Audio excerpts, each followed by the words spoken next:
here in my little back room, reading again another bit. I shall try and read fairly comprehensively, clearly, adequately. Adequately is probably the word.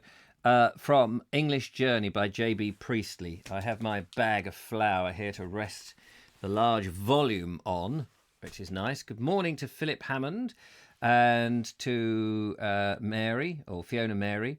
To Audrey, hello to you. To lovely Julia, of course, who's out there making sure we're all behaving ourselves. And Ramiboo, good morning. Nice to see you. Thank you for coming along. Before we get on to this, I'll just turn my phone over there.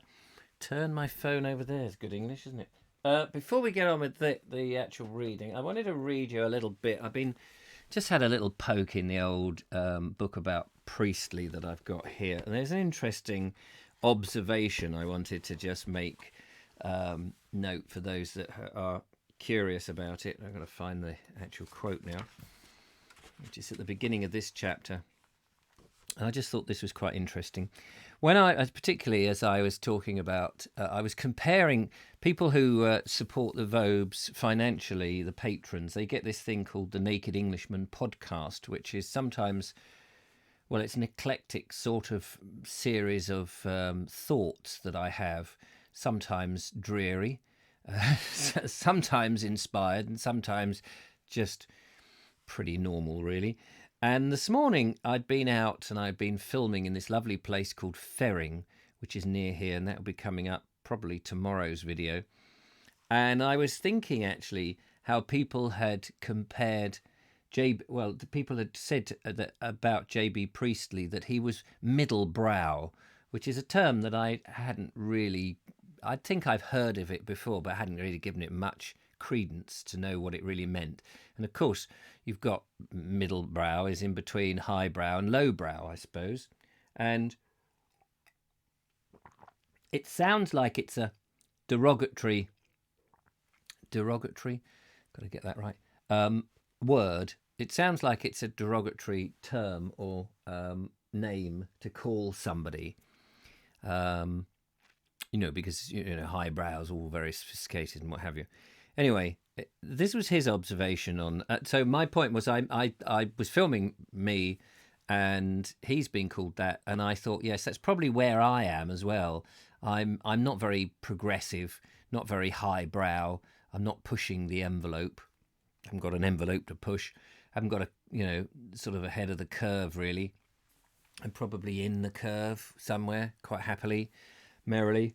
And should I be worried about that? Should I be on the frontier of video production and YouTube and all of that? I was thinking about that, and I thought, no. What I'm doing is I'm wandering around, looking at wonderful, lovely places, and saying, "Oh, that's nice. I like this. I'm very much a traditionalist, etc." And I thought that actually just very similar to J.B. Priestley in a way. He wasn't necessarily pushing the curve, in the way that people like Virginia Woolf was.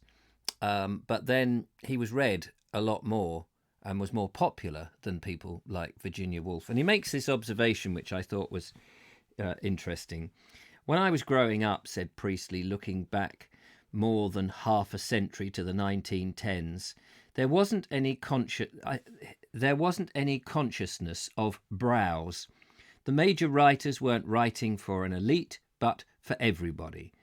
But in and around the early 1920s, for the first time, the reading public was fatally divided into high, low, and middle brows, and writing became assessed not in terms of its own qualities, but in terms of its possible audience.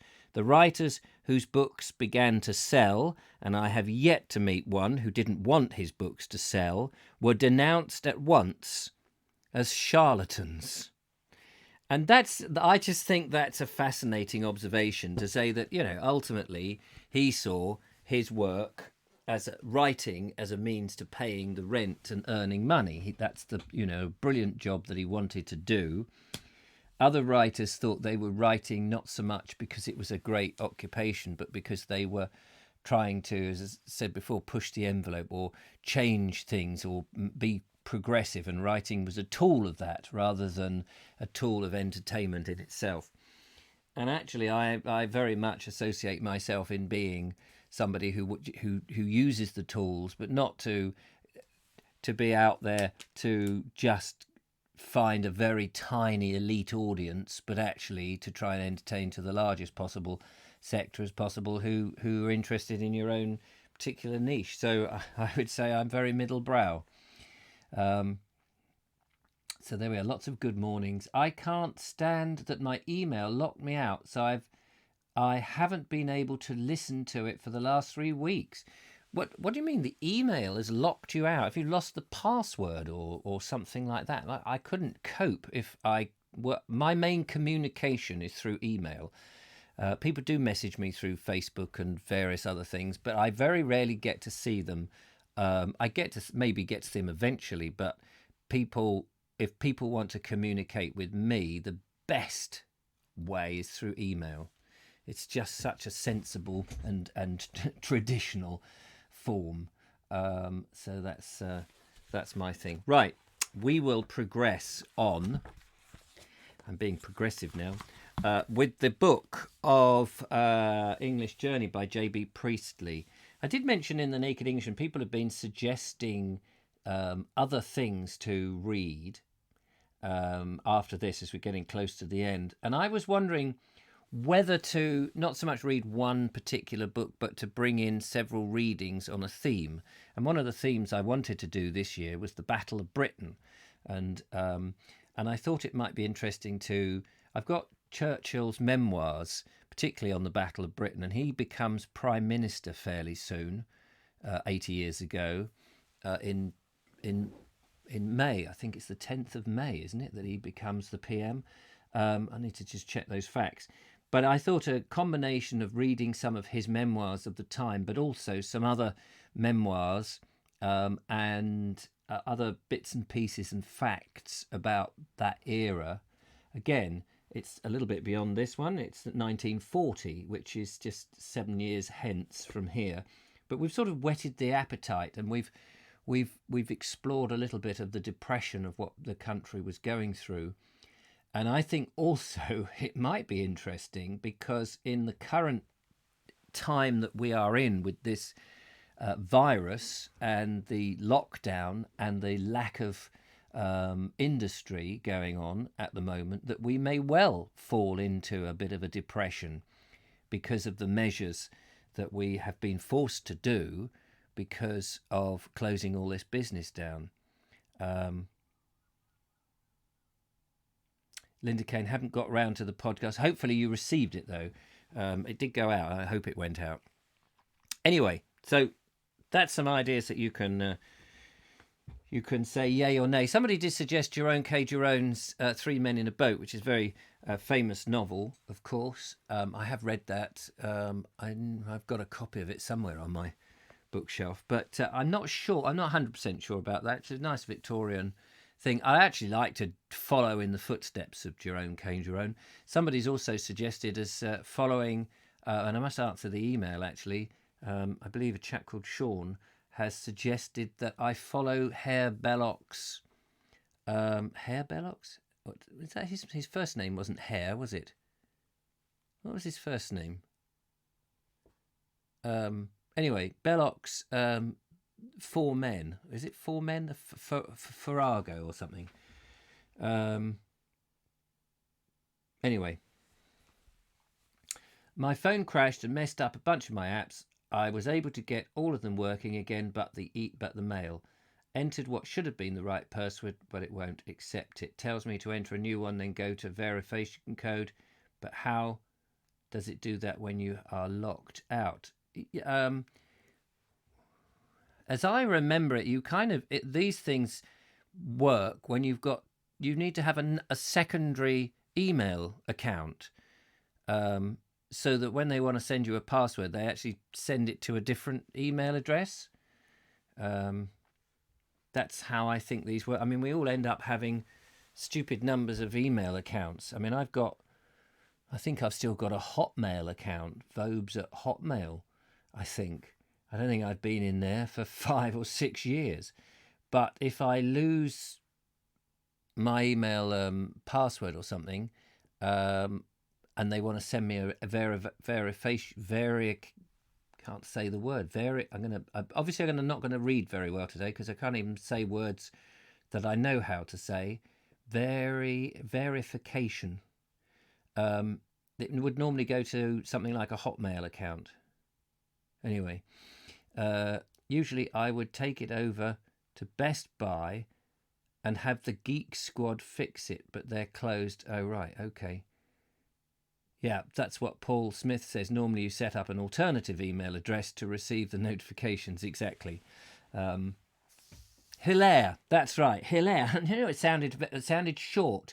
Herr Belloc, because then I suddenly thought that sounds German, doesn't it? Like, Herr Jawohl, mein Herr Kapitän, Herr Belloc, what are you doing? I don't know quite why. We always have this sort of back-in-the-throat talk whenever you do a German accent. Which is complete rubbish. I've watched too many of those old war films. I was trying to find the grave. Linda Kane will know this. I was trying to find the grave of Major John. Not Major Tom. Major John. Oh, I had it. I've said it in the video. I've promptly forgotten. Major John something Dodge, who was one of the great escapees in the Second World War. Remember the film with Richard Attenborough and what have you, and of course, what's his name? Steve McQueen on his bike. Belloc, great lover of Sussex. Yes, so I was thinking of doing a follow in his footsteps sort of thing on video. Anyway, right, let's carry on. So this is in chapter 10, to Lincoln and Norfolk. From Lincoln to Boston is no great distance, but the train makes a leisurely journey of it, lounging along by the side of the river, the Witham, like an angler. I've noticed a lot of wild birds, but I cannot tell you what they were because I do not know anything about wild birds. I call them wild birds, not because you expect to see clouds of tame birds in these parts, but because these birds seem to me quite unusual and exotic. They were an essential part of the remoteness of the district, and I have never been in any corner of this country that felt more remote. That's rather odd because after all I was sitting in a train, not wandering around the moors and fells, miles and miles from a railway and perhaps a house.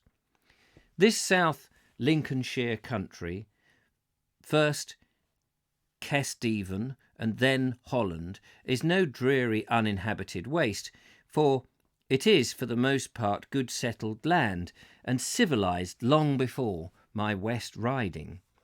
The sense of remoteness comes partly from its geological situation, for it's tucked away in an odd corner, and partly from a certain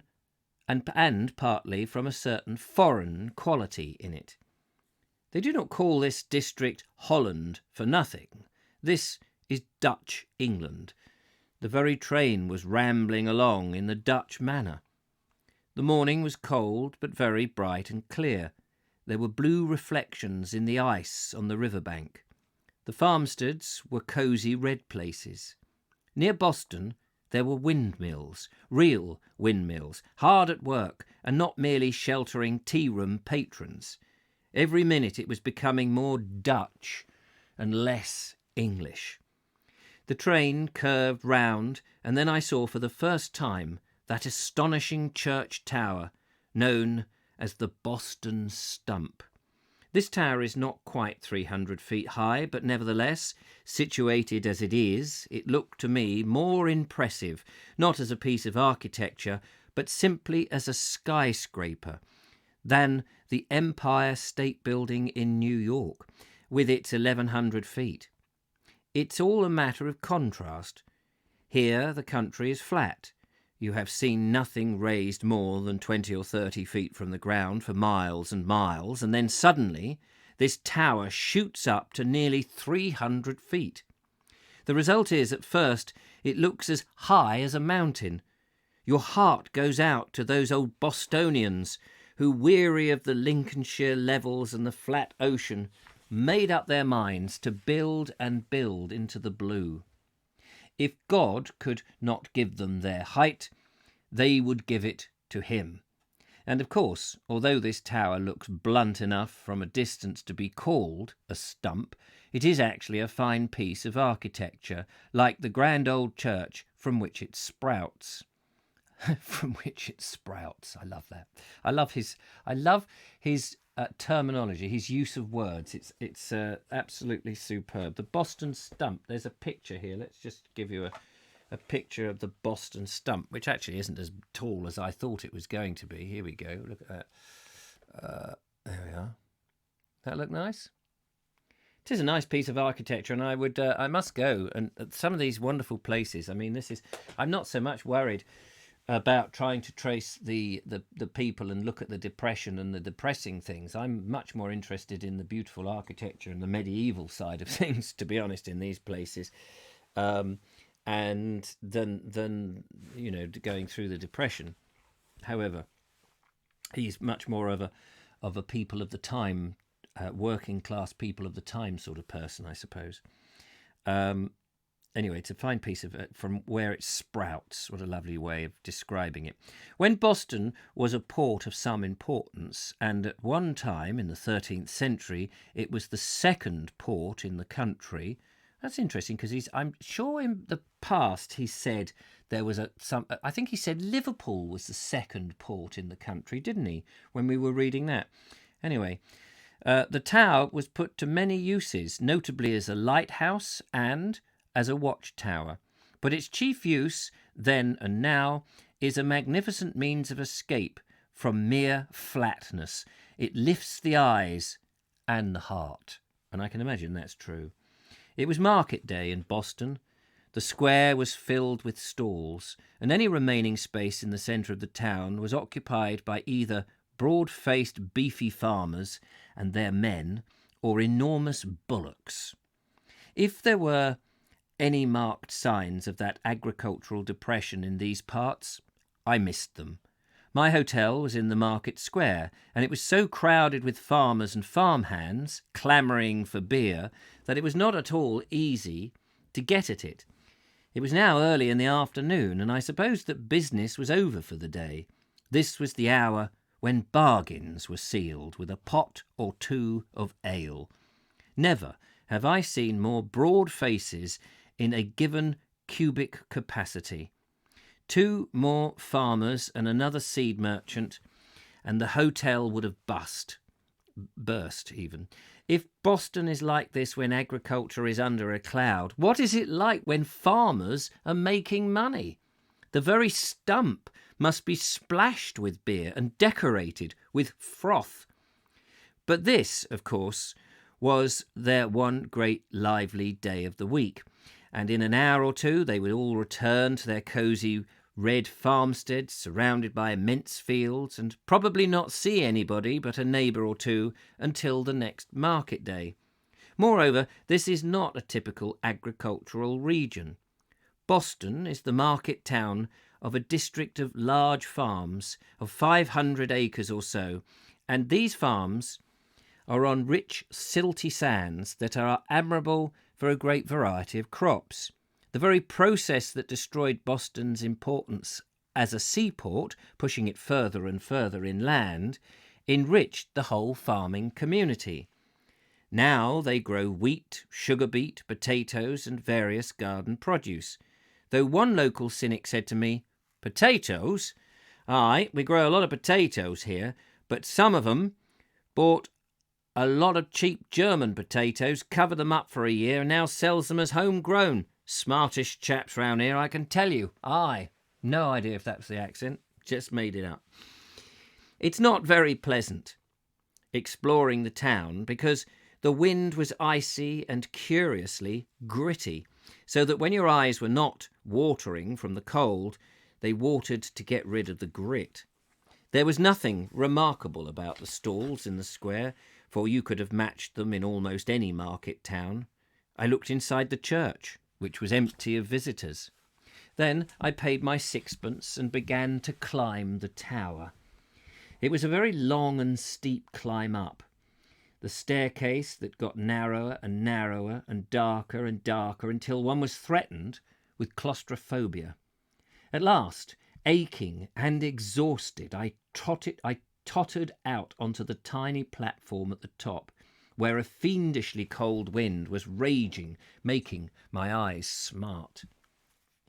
Through a blur of protective tears, I stared down at the curiously Dutch landscape. The little old town was huddled at my feet. It was plain to be seen from here how the centuries had quietly ruined the place as a seaport, for there was the river, which had once found the open sea here, now wandering several miles beyond the town through green pastures in search of the receding wash. But there was no staying long up there at the mercy of that wind. I went clattering down the long dark steps, accompanied by an ache in both legs that did not completely leave me for several hours. There was still some daylight left at the bottom, and though the sun had gone, it was still colder than ever. I decided to walk some way along the river bank. Much of the old town must have been destroyed, but what has remained has a very pleasant quality. Thus the pan tiles everywhere please the eye and the mind, as they do. There were some fishing boats moored along the river bank, and just by the bridge a tramp was sitting warming himself at a fire he had made. He was the only tramp I saw in this part of the world, which is perhaps too cold in winter and not populous enough for them. The distribution of tramps in the country is a subject that I should like to see handled by a competent authority. What determines their migrations? Here, for example, they are almost non-existent, so the sight of one sitting on at his own fireside called for some comment, whereas in other districts you're never out of sight of them. At one time I lived in the country just north of Oxford, and there, along the Oxford-Woodstock Road, I saw more tramps than I'd ever seen before or since. Winter and summer, in all weathers, there were dozens of them lining the road. I cannot understand why there are more there than anywhere else, though I can understand why they keep clear of eastern England with its bleak winds and weary long roads between the villages. I might have questioned this tramp outside Boston, but having got thoroughly warm, perhaps for the first time in days, he looked more half asleep, so I left him alone to doze and dream by his fire. Fortunately, it is not an offence to make a bit of a fire for yourself in the open, as it is to sleep in the open when you have nowhere else to sleep.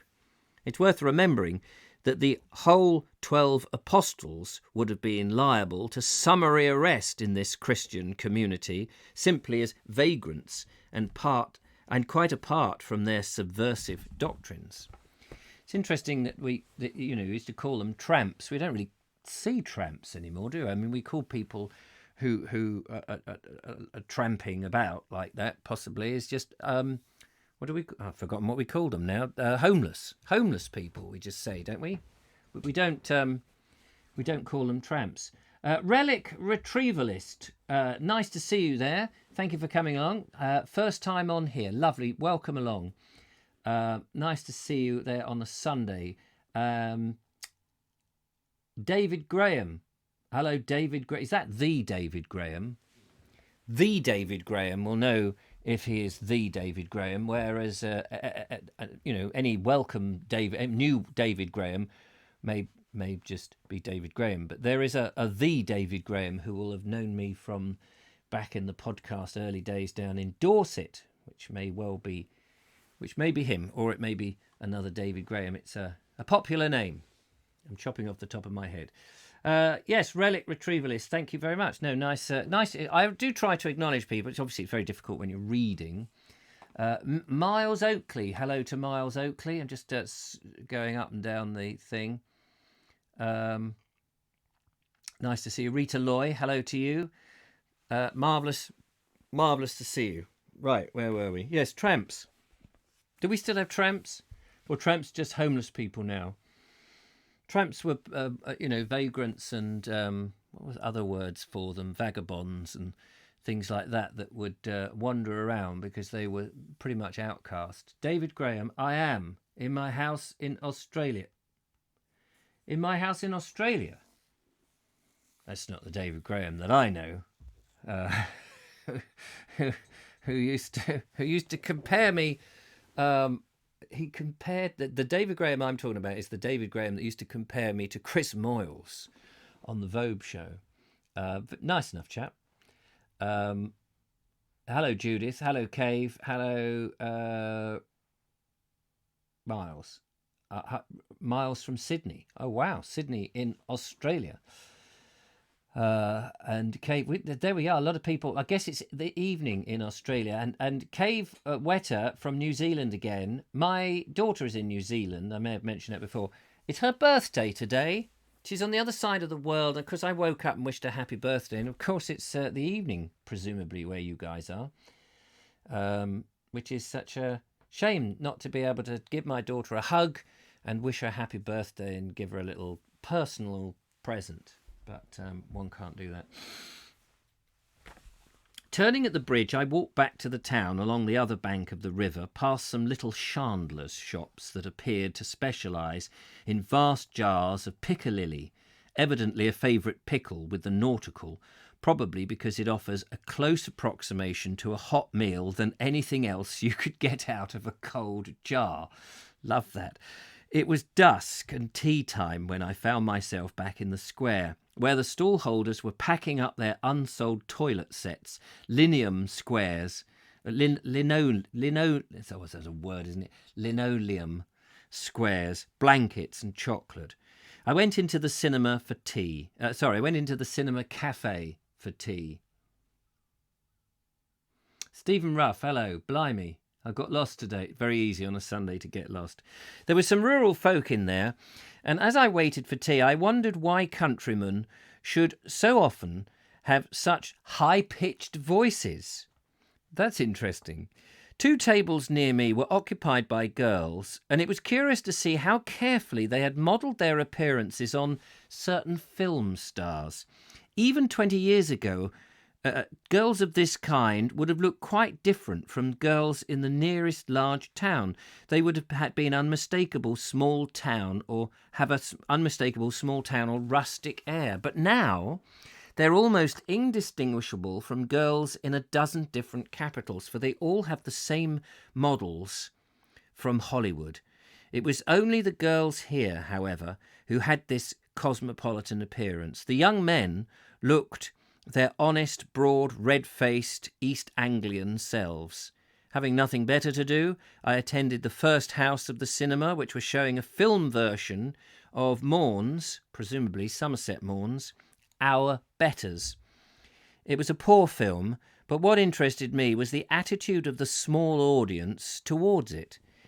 Either they were very bored or puzzled, or possibly both, but certainly they hardly ever laughed, never applauded, and gave no signs of taking any interest in the picture. Do people still applaud in cinema? If it's a comedy or something that makes you laugh, do people still do that? It'd be interesting to know. Hi, Richard from Sydney. Yes, quite a few new watchers are welcome. Yes, welcome to all the new watchers. Please do come along. Happy birthday, George. Yes, Georgie is, she's older than she was. How old can somebody work out for me? She was born in 93. So what is she? Somebody will tell me. She 26. Stanley is 30 this year. She must be 27 or 8. She might be 28. She can't be 28. My daughter cannot be 28. She must be 27. Tell me she's 27. Yeah, she's 27, isn't she? Yes. Blimey. I have recently, but can't remember which film, says Ramiboo. I have recently, but can't remember which film. Is she 27? She can't be 27. 27, there we go. 27. Oh my God, my daughter is 27. 27 years ago she was born. My son is 30. My eldest son. My youngest is going to be 20. He was born in 95. So he's 25. Oh my God. One doesn't want to think about these things because it reflects on oneself as you realise, blimey, the time has passed. What have I done with my life? Dear, oh dear, oh dear. Anyway, yes, do people clap? Do people clap? Yes, you cannot blame them. I don't know why, but maybe you should.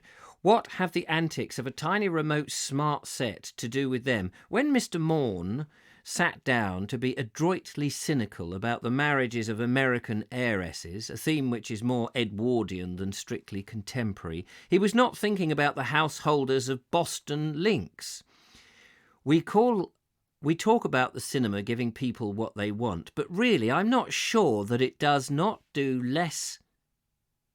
But really I am not sure that it does not do less of that than the older forms of popular entertainment. If a little fit-up theatre company came to this place, they would give the audiences melodrama, broad farce, pantomime, and they would certainly never dream of offering them anything that resembled our betters. But the cinema is always offering them such things. What pleases Hollywood has to please South Lincolnshire. It's an interesting thing, isn't it? I mean, we have been very much influenced, and no disrespect to Americans watching, of course, but the Hollywood Americanisms is right across the world. And I suppose that's the only way you get the films made is because of the distribution in order to make enough money or enough profit for it. But it's interesting how so much different people's ideas travel by film, of course, which I don't think is a bad thing. But it's interesting that in 1933, the girls are now modelling themselves on American haircuts and things than in the traditional British or even local Lincolnshire things. I just find all of that, it just goes to show that, and of course we've exemplified that and we've advanced that massively with Instagram, where people are desperately wanting to buy the same clothes that some well-known influencer has done. It's a very curious old world, isn't it? It seems more curious to me because I deliberately take a step back from that and don't play that game. But we're all each to their own, I guess, is the truth in there. I clap when someone tells a bore in the cinema to stop talking, says Miles. Anyway, nothing we have to worry about watching films at home. Oh, Mavs, I can't spell, but I can count. Fantastic. Well done, Michael. Yes. Mine are 4 and 2, running around madly, says Steve Garnett. Fantastic. How lovely. 4 and 2, what a beautiful age. The kids grow up. Here's something you may not appreciate. I mean, you will appreciate this, but and this makes me sound really old and like a father. And I don't feel fatherly or elderly or anything, and I don't consider myself old or elderly or anything like that. But the thing is, here's a truism that I have observed with kids in their late 20s and just about to go into their 30s, which is where I still consider myself to be in my 30s. I still consider myself in my 30s, which is strange, is that I mourn my children being 2 and 4 and basically up to about 8 or 9. I absolutely loved. I mean, I love my kids to bits, of course, but there's an absolute innocence where you are their world, and they put you on this pedestal, and you are to a certain degree. You are a god to them, and you're looking after them, and you've got these responsibilities. And I'm so passionate about that. If I could, I would have more children right now.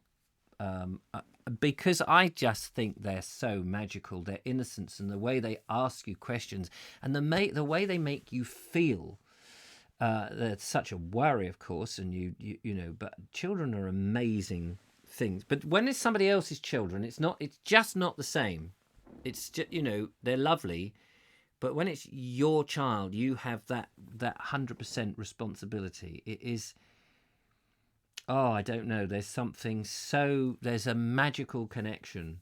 Do you know? I don't understand. I find it a tragedy that parents don't see that magical connection, because they grow up like that, and that magic goes so quickly.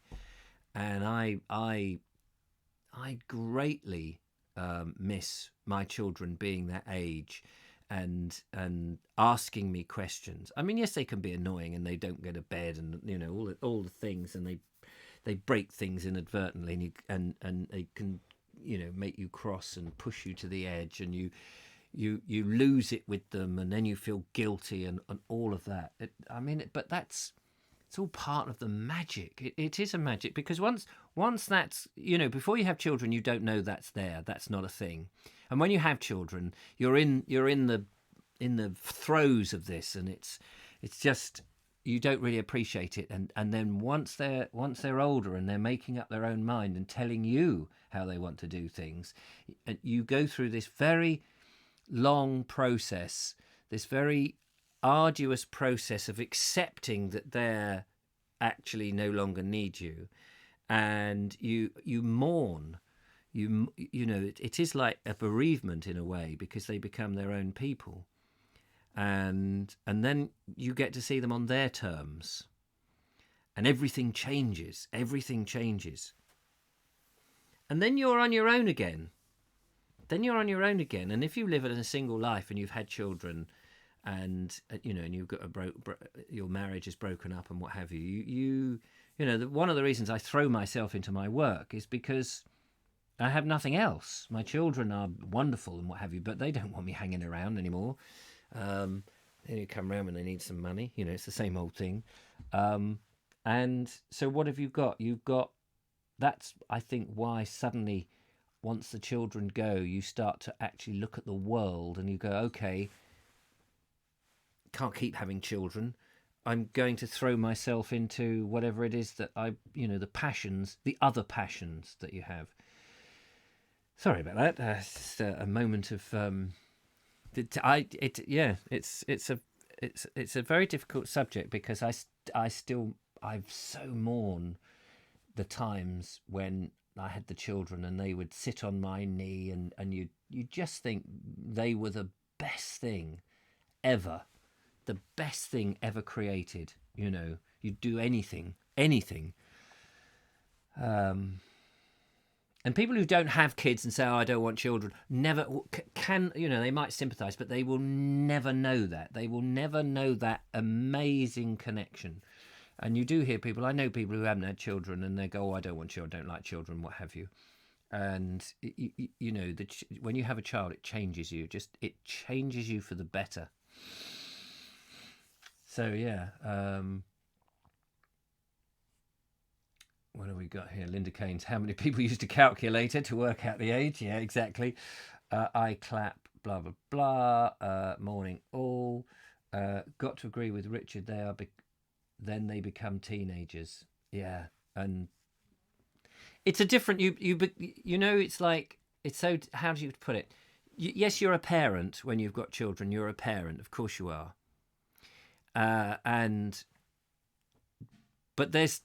But you and the children are somehow still joined. You know, like there's an umbilical cord that when the baby's born, even as a father, you know, I'm sure with a mother it's stronger, but even as a father, you know, you snap the umbilical cord, there's a physical thing, but it's almost as if there's still an invisible umbilical cord that keeps you with the children. And then when they get up into the early teens and stuff, and they start thinking for themselves, that umbilical cord becomes thinner and thinner. But it's not that you are making it thinner, and I don't think the children themselves are deliberately making it thinner, but it's coming from their end. The thinning off is coming from their end, not from you, because you still love them and what have you. But everything changes. And then they go through this teenage thing, which is the the ice bucket, isn't it, thrown in your face. It's the bucket of cold water that is then, for everything you've done, for all those children, all that nurturing and teaching and loving them and putting down your life and save everything, is they become into these teenagers, and that's when they chuck the cold bucket of water straight in your face and kick you in the teeth. And you think, and you have to take it, and then it rebuilds in a different way, in a much more loving way. And of course, let's face it, you may need those children when you're old and frail, and so life is a very, very fascinating process. Right, I'm going to get on with the reading. Sorry about that. I've lost where I was now. Oh yeah, the kids and all that. It's amazing what a piece of literature can take you on a journey. That's why I find it fascinating. It's interesting then being able to describe it or discuss it with yourselves. So yeah, that week Hollywood was clearly not winning. But as it has already changed the faces of the more enterprising young women in the district, it has some considerable victories to its credit. What a mad mixture it all is, even here in this remote and decayed little town. The tremendous church tower, the seaport no longer on the sea, the English town that looks so Dutch, the chandlers and the corn merchants, the farmers and the bullocks, the floods of beer, the imitation Greta Garbos and Constance Bennets, alongside the old-time rural figures, the tramp crouching over the fire, our betters. What a crazy muddle. I brooded over it, a trifle glumly, as I ate my dinner in the little hot grill room beneath my hotel. And a very bad dinner it was too. We've come to the next part, and I'm just wondering whether to crack on with this, or it's quite a big bit, which may be better to leave for another time. I've sort of not done very much today. I feel a bit lame on that. Maybe we can do a little bit. We'll do a little bit more and just find a place to halt. The next stage of this journey was Boston to Norwich, which I did by looking at the word Norwich, going Norwich. That's Norwich. I know it's Norwich. Do you know if you ever do that? You look at a word and you say it and you go, why does that sound wrong? And it's not wrong. It's all that you've evoked the memory of my children being young and innocent and lovely and cuddly and crawling into bed and just and now I'm looking at known names of places and not knowing what it is. It's ridiculous. The next stage of this journey was from Boston to Norwich. I did by road. It was not quite so cold as it had been during the last few days, but there was still plenty of ice about. Nearly all the morning the sky was a uniform darkish grey, except in the east, where there was a low band of pale gilt, so that it looked all the time as if dawn were just breaking. Not far out of the town we passed several huge farm wagons, the largest I've ever seen. They were drawn by 3 horses, 2 in front and 1 behind. No farming community wants to suggest it is not prosperous, would use such a wagon, which it looked like the very symbols of a fat harvest and a teeming earth. The road going to King's Lynn passed through country as solidly rural as any I'd ever remember. It was almost as if they were all doing it on purpose, like manufacturers of children's toy farms. Nearly all the faces we saw were very Flemish, long noses and long upper lips and small eyes, and a self-contained, almost secretive look. You could match them by the dozen in any gallery of early Flemish portraits. I didn't stay in King's Lynn, but merely walked around the centre of it. a companion town to Boston, obviously, containing far more impressive old buildings, but lacking that superb tower and perhaps that air of being the most remote town in England. It is rather large and more dignified and more sombre, though oddly enough one of its remaining industries is the manufacture, or is it creation, of merry-go-rounds for fairs. This part of Norfolk, I was told, is a great centre of your sporting gentleman farmer, who likes being in the neighbourhood of Sandringham. Between King's Lynn and Norfolk, the country lost its distinctive flavour. We were no longer in Dutch England, but solidly in Norfolk, though that, of course, can be Dutch enough in places. I was not paying my first visit to Norwich, though I had never stayed there before.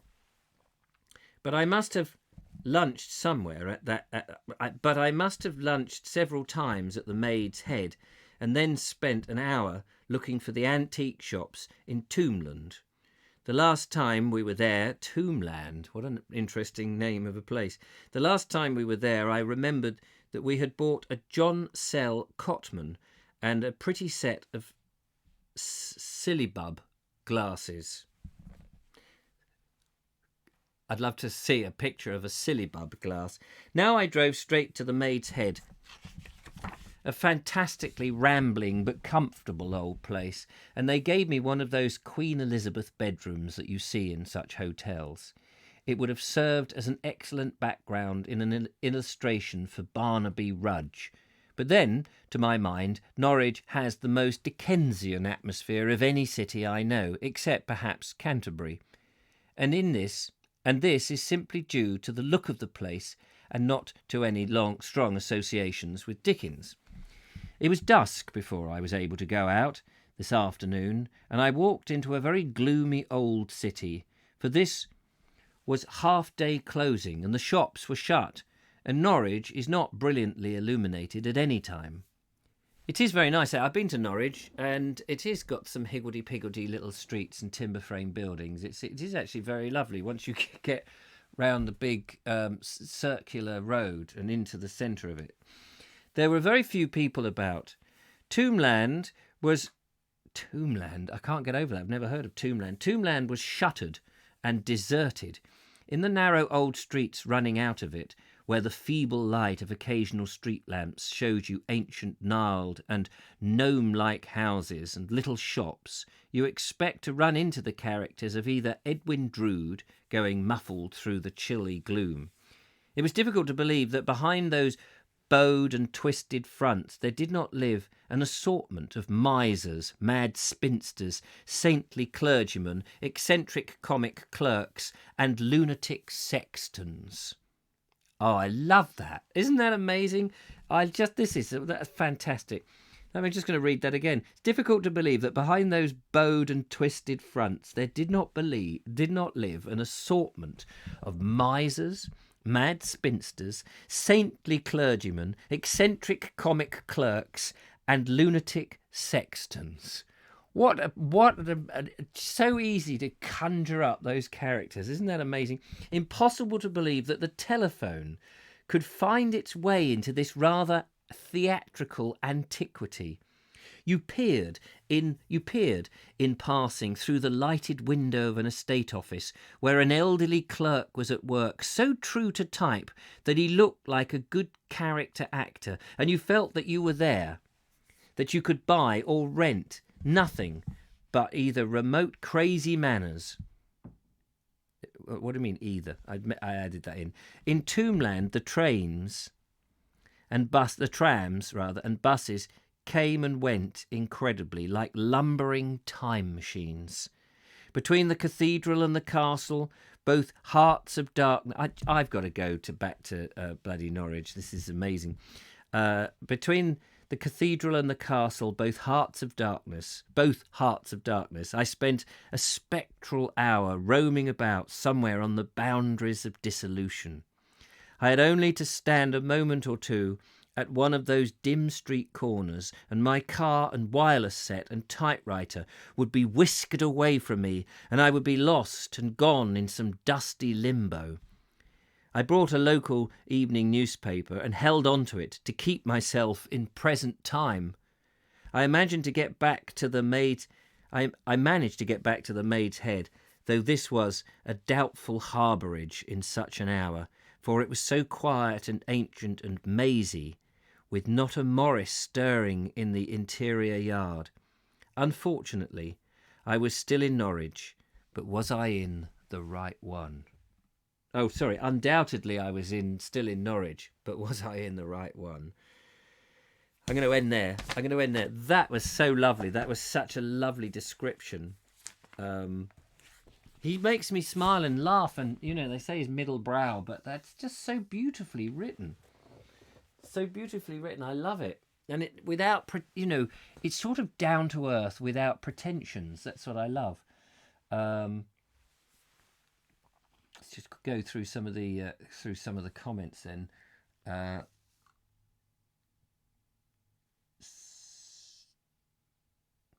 Morning, Mark. Stephen Ruff. Kids of, say, 10 years old have zero respect compared to those in the 60s. Yes, it's true. I mean, the problem I think we have with children now is that they're just on screens, and that connection with parents and elders and appreciating the things they've got. I mean, kids never perhaps have appreciated the world around them because everything is new and shiny and different.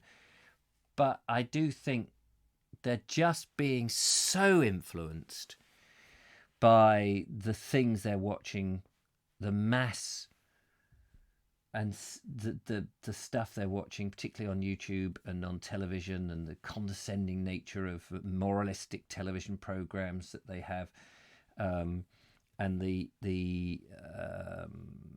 vapid. Is that the word I want? The vapid, when something is empty and pretty, there's so much. What is the word I'm looking for? Is it vapid? Not vapid. There's just the sort of, there's no intellect, there's no pull. Kids I think should be pulled up rather than vacuous.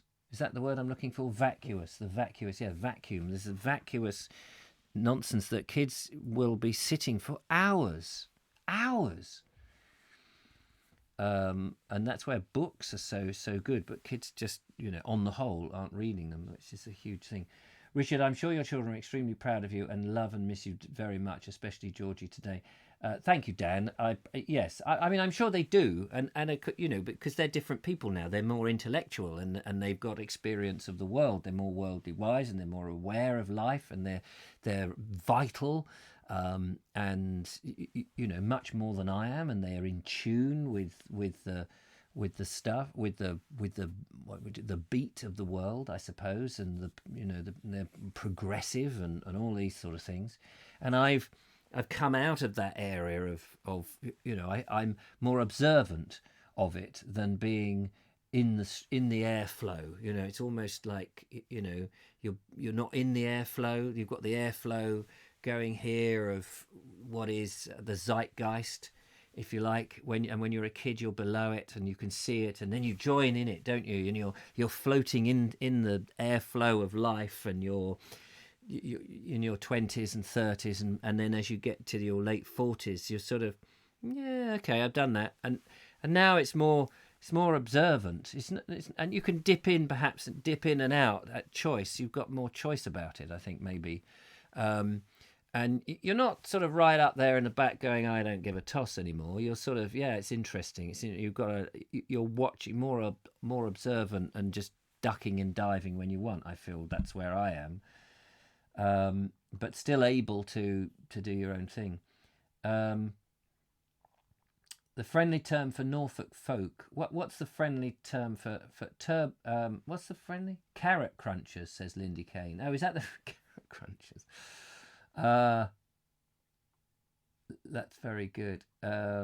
Michael, lots of Flemings emigrated to Wales, and Scotland came over to fight for King Stephen, says Michael. Yeah, that's I think that's true. I'm sure that's true. I mean, Dan, my mum lives in Boston. Wonderful place. I must go. I've got to go. Got to go and visit. These are some of the places, you know.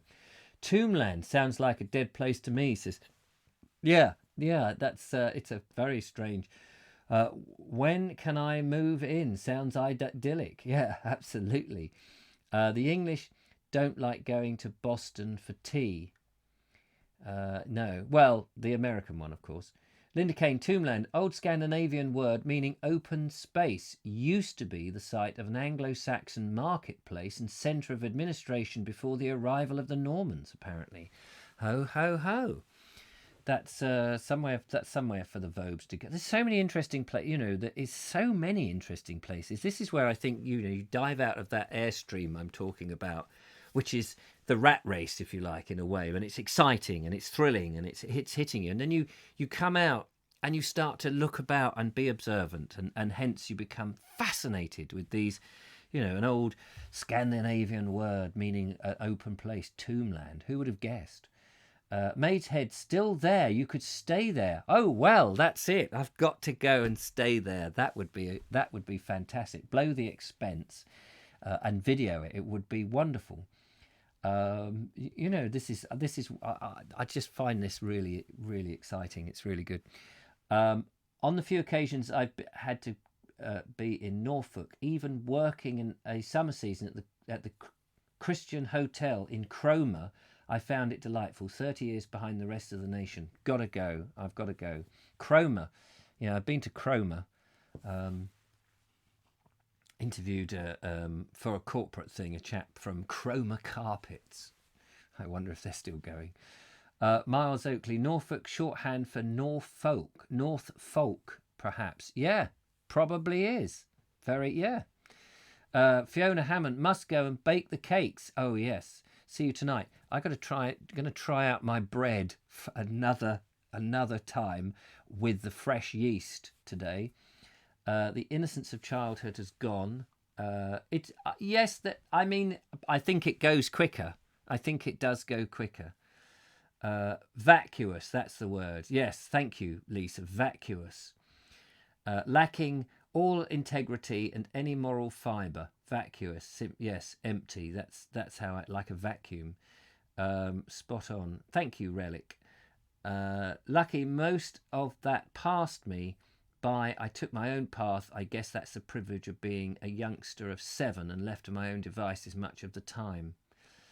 I'm off for my walk. Well done. Retirement usually brings increased appreciation of nature, landscape and heritage. Yes, there you are. If people should retire earlier, more frequently, and appreciate that, shouldn't they? Well, that's it. Thank you very much. Been wonderful. Thank you for your intelligent conversation and chat today. It's been great. I've enjoyed it very much. And I didn't feel I was reading too badly either, which makes me feel a bit better. Makes me feel less letting you down, as I do on occasion when some days I just can't get the words to focus. Right. I've got a video to edit for tomorrow, a walk round Ferring, which was very pleasing this morning. Very pleasing, what a horrible word that is, very pleasing. But it was pleasing. And I've got some bread to make, and yeah, and then I'm going to enjoy a bit of the sunshine as well, maybe.